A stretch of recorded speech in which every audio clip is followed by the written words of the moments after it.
Stan's suggestion letter for the Sharks team received a reply. He went downstairs and tore open the envelope. It read, "Thank you for your letter. Francine wants to hear more." Unexpectedly, that was all it said. Stan was utterly speechless. They definitely didn't read it. It even caused both of them to lose sleep that night. Stan thought this response was downright insulting. Francine believed their suggestions were very useful. The more they talked, the angrier they became. Stan decided to go beat them up. Francine agreed with Stan's idea. Unexpectedly, Haley overheard them outside the door. She mentioned that her friend had a bulldozer. The three of them drove the bulldozer, planning to flatten the Sharks management's office. Stan asked for the specific location. Do you want to do something bad to them?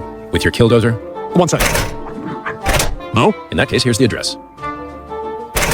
Unexpectedly, the management's office was in another state. Haley still decided to go and teach them a lesson. Stan and Francine approved of Haley's idea. They drove for 3 whole months. They became utterly exhausted. Finally, they reached the state where the management was located. The management's office was right in front of them. They were celebrating winning the season championship. The bulldozer drove right up to their faces. Stan couldn't believe the Sharks had won the championship. It turned out they had seriously read a letter from someone named Stan. They had taken his advice, and unexpectedly, they won the championship right after. Stan couldn't believe they had actually read his letter. Haley said, "Well, this was a waste of a trip." At that moment, the management team started to leave. Stan believed that a killer bulldozer outing must result in at least one demolished building. After some discussion, they finally decided to go flatten Tuttle's house.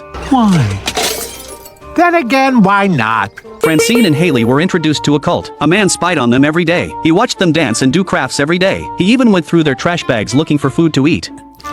Oh, that was a loogie. I should not be spitting my loogies in there.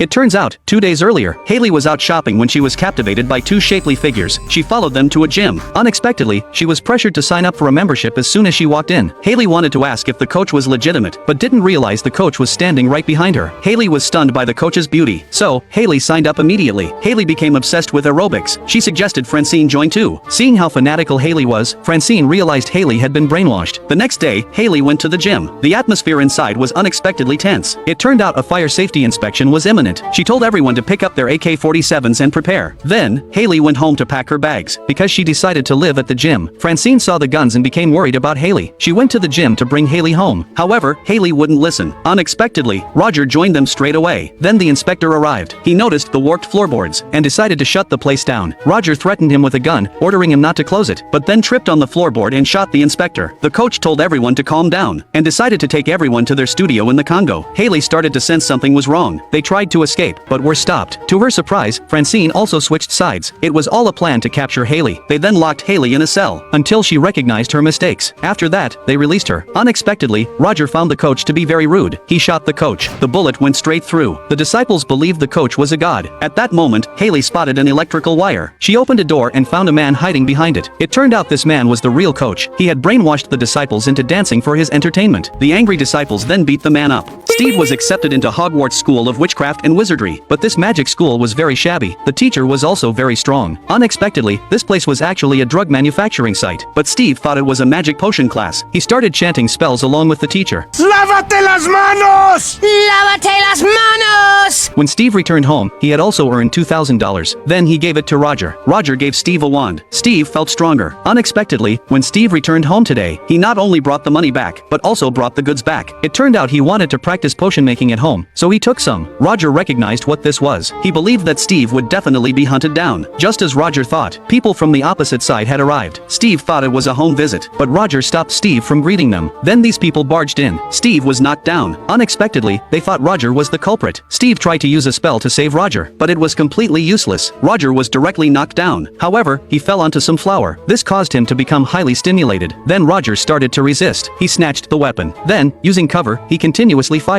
Roger was skilled at using various pieces of furniture. He was invincible. In just a few encounters, he had killed all but one of them. The crazed Roger kept shooting, but he ran out of bullets. The man, seeing the opportunity, prepared to kill Roger. Roger, back to normal, was also very scared. Unexpectedly, the ceiling, which had been shotted repeatedly, fell with Steve's spell. Steve thought he had learned magic. Roger wanted to refute this, but after thinking, he told Steve to bring a hacksaw and sulfuric acid to the bathroom and wait for him.